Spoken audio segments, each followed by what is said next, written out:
Hello സുഹൃത്തുക്കളെ, നമുക്കിന്ന് ചക്ക വരട്ടാം. അതിനുവേണ്ടി 1 കിലോ ചക്കച്ചുളയാണ് ഞാൻ അരിഞ്ഞു വെച്ചിരിക്കുന്നത്. ഇത് നന്നായിട്ട് പഴുത്ത വരിക്കച്ചക്കയുടെ ചുളയാണ്, നല്ല മധുരമുള്ള ചക്കയാണ്.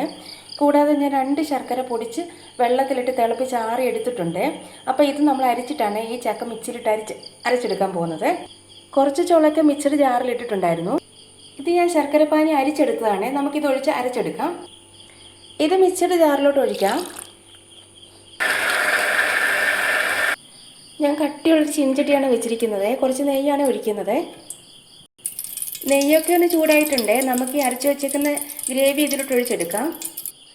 ഇതൊന്ന് ഒഴിച്ചെടുക്കാം. ഈ ടൈപ്പിലാണ് നമ്മൾ ഇത് അരച്ചെടുത്ത് വെക്കുന്നത്. ബാക്കിയും കൂടെ നമ്മളൊന്ന് അരച്ചെടുത്തിട്ടുണ്ട്. അതുകൂടി ഇതിലോട്ട് ചേർക്കാം. ഇത് നന്നായിട്ട് തിളയ്ക്കുന്നതിന് വേണ്ടി നല്ല തീ കൂട്ടി വേണം വയ്ക്കാനായിട്ട്. ഇത് നന്നായിട്ടൊന്ന് തിളച്ച് വരട്ടെ. കുറച്ചൊന്ന് തിള കഴിയുമ്പം നമുക്ക് ലോ ഫ്ലെയിം ആക്കാം. നമ്മളിങ്ങനെ മിക്സിയിൽ അരച്ചെടുക്കുന്നതുകൊണ്ട് എന്താ ഗുണമെന്ന് വെച്ചാൽ ഇത് നല്ല സോഫ്റ്റ് ആയിട്ടിരിക്കും, കട്ട കെട്ടിയിരിക്കത്തൊന്നുമില്ല. നമ്മൾക്ക് അടിക്കൊക്കെ പിടിക്കാതെ ഇതൊന്ന് ഇളക്കി കൊടുക്കണം. ഇത് ഇച്ചിരി തിക്കാവട്ടെ. ഇത് നന്നായിട്ടൊന്ന് തിള വരുന്നുണ്ട്. ഇത് എപ്പോഴും ഇളക്കിക്കൊണ്ടിരിക്കേണ്ട ആവശ്യമൊന്നുമില്ല. ഇത് തിളച്ചൊന്ന് കുറുകണം. ഇത് നന്നായിട്ടൊന്ന് തിളച്ച് പൊട്ടുന്നുണ്ട്. ഇത് ഇനിയിപ്പോൾ മീഡിയം ആൻഡ് ലോ ഫ്ലെയിം വെക്കാം. ഇത് കുറച്ചൊന്നായി വരുന്നുണ്ട്. ഇത് നന്നായിട്ട് ഇതിൻ്റെ വെള്ളമൊക്കെ പറ്റി നല്ല തിക്കായിട്ട് വരണം. ഇത് കണ്ടോ, ഈ കൊമള പൊട്ടുന്നത്. എപ്പോൾ ഈ കൊമള പൊട്ടൽ നിൽക്കുന്നോ അപ്പോൾ ഇത് റെഡിയാകും. ഇത് നമുക്ക് കുറച്ച് നേരം കൂടെ ഒന്ന് പറ്റിക്കാം. ഞാനിതിൽ ഏലക്കായും ചുക്കും ഒന്നും ചേർത്തിട്ടില്ല. ഇത് നമ്മൾ പിന്നെ പായസം ഉണ്ടാക്കാനോ അപ്പം ഉണ്ടാക്കാനോ എടുക്കുമ്പോൾ അപ്പം ചേർത്താൽ മതി, അതായിരിക്കും നല്ലത്. ഇതിൻ്റെ കളറൊക്കെ ഏകദേശം മാറി വരുന്നുണ്ട്. ഇത് റെഡി ആയിട്ടൊന്നുമില്ല, കുറച്ച് നേരം കൂടി ഇതൊന്ന് പറ്റണം.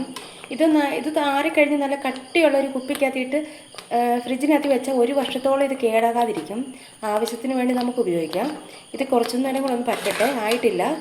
നമുക്ക് ലേശം നെയ്യും കൂടി ചേർക്കാം. ഇത് വളരെ മെനക്കെട്ട ഒരു പണിയാണ് കേട്ടോ. ഇച്ചിരി നന്നായിട്ട് കഷ്ടപ്പെട്ടാലേ ഇങ്ങനെ ആക്കിയെടുക്കാൻ പറ്റത്തുള്ളൂ. ഇത് നന്നായിട്ട് പാത്രത്തിലൊന്നും കണ്ടോ, പാത്രത്തിലൊന്നും പിടിച്ചിട്ടില്ല കണ്ടോ. ഇത് നമ്മൾ നെയ്യ് ചേർത്തിട്ടാണ് ഇത് ഉണ്ടാക്കുന്നത്. ഇത് ശ്രദ്ധിച്ചുണ്ടാക്കി ഒട്ടും അടിക്ക് പിടിക്കത്തില്ല. കുറച്ചൊന്നാവട്ടെ. ഇതെല്ലാം ഒന്ന് റെഡിയായി വരുന്നുണ്ട്. ഇത് നമുക്ക് വെറുതെ തിന്നാൻ പോലും നല്ല ടേസ്റ്റാണ്. നമ്മൾ വേറെ ഇൻഗ്രീഡിയൻസ് ഒന്നും ഇതിന് ചേർക്കുന്നില്ല. ഡ്രൈ നട്ട്സൊക്കെ ചേർക്കുവാണെങ്കിൽ ഹൽവയാക്കി എടുക്കാനും പറ്റും. ആ ടൈപ്പിലാകും ഈ കൂട്ട്. ഇത് പൂർണ്ണമായിട്ട് ഇതിൻ്റെ വെള്ളം മുഴുവനും പറ്റിയെടുക്കണം, എങ്കിലേ ഇത് ഒരുപാട് നാൾ കേടാകാതിരിക്കത്തുള്ളൂ. അപ്പോൾ ഇത് കുറച്ച് നേരം കൂടെ നമുക്കൊന്ന് നോക്കാം. ലോ ഫ്ലെയിമിലാണ് ഇപ്പോൾ വെച്ചേക്കുന്നത്. ഇത് റെഡിയാകാറായിട്ടുണ്ട്. ഇത്ര നേരം വെച്ചിട്ട് കണ്ടോ, ഈ പാത്രത്തിലൊന്നും പിടിച്ചിട്ടില്ല കണ്ടോ, ഒരു തുള്ളി പോലും പിടിച്ചിട്ടില്ല. നമ്മൾ നോക്കിയാൽ മതി. ഇത് നല്ല ടേസ്റ്റുള്ളൊരു സാധനം ഇത് കേട്ടോ.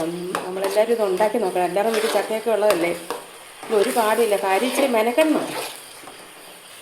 ഇപ്പോൾ ഈ കൂട്ടൊക്കെ നല്ല കട്ടിയായിട്ട് ഇത് കണ്ടോ, നല്ല കട്ടിയായിട്ടുണ്ട് കണ്ടോ. എന്നിട്ട് ഇത് അടിക്കലൊന്നും പിടിച്ചിട്ടൊന്നുമില്ല കേട്ടോ. ഇതൊക്കെ ഇപ്പോൾ ഇളക്കുമ്പോൾ നിങ്ങൾക്ക് തന്നെ അറിയാം കണ്ടോ, നല്ല കട്ടിയായിട്ടുണ്ട് കണ്ടോ.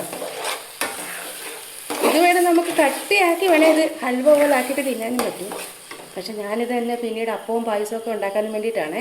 ഹലോ സുഹൃത്തുക്കളെ, നമ്മുടെ ചക്ക വരട്ടിയത് അങ്ങനെ റെഡി ആയിട്ടുണ്ട് കണ്ടോ. ഇതൊരു ശകലം പോലും ചീൻചട്ടിയിലൊന്നും പിടിച്ചിട്ടില്ല. നല്ല അടിപൊളി സാധനമാണ്. അപ്പോൾ എല്ലാവരും ഇങ്ങനെ ട്രൈ ചെയ്ത് നോക്കണം. കാരണം നമുക്ക് ചക്കയൊക്കെ സുലഭമായിട്ട് കിട്ടുന്നതാണല്ലോ. അപ്പോൾ ഇതെല്ലാവർക്കും ഉണ്ടാക്കാനുള്ളൊരു കാര്യമേ ഉള്ളൂ. പിന്നെ ഇച്ചിരി നേരം മെനക്കെടണം, വലിയ കഷ്ടപ്പാടൊന്നുമില്ല. ഇങ്ങനെയൊന്നും ഉണ്ടാക്കി നോക്കാം. നേരത്തെ എല്ലാവരും ചക്ക ഇങ്ങനെ മിക്സിയിലൊന്നും അടിച്ചില്ല ഉണ്ടാക്കിക്കൊണ്ടിരുന്നത്. പണ്ടൊക്കെ അമ്മമാരൊക്കെ ഉരുളിയിലിട്ട് വാട്ടിയാണ് എടുത്തുകൊണ്ടിരുന്നത്. ഇപ്പോൾ പുതിയ രീതി ഞാനത് പരീക്ഷിച്ച് നോക്കിയതാണ്. നിങ്ങളും അപ്പോൾ ഇങ്ങനെ ട്രൈ ചെയ്ത് നോക്കണം. അപ്പോൾ എല്ലാവർക്കും എൻ്റെ വീഡിയോ ഇഷ്ടപ്പെട്ടിട്ടുണ്ടെങ്കിൽ എല്ലാവരും എൻ്റെ ചാനലിൽ സപ്പോർട്ട് ചെയ്യണം. താങ്ക്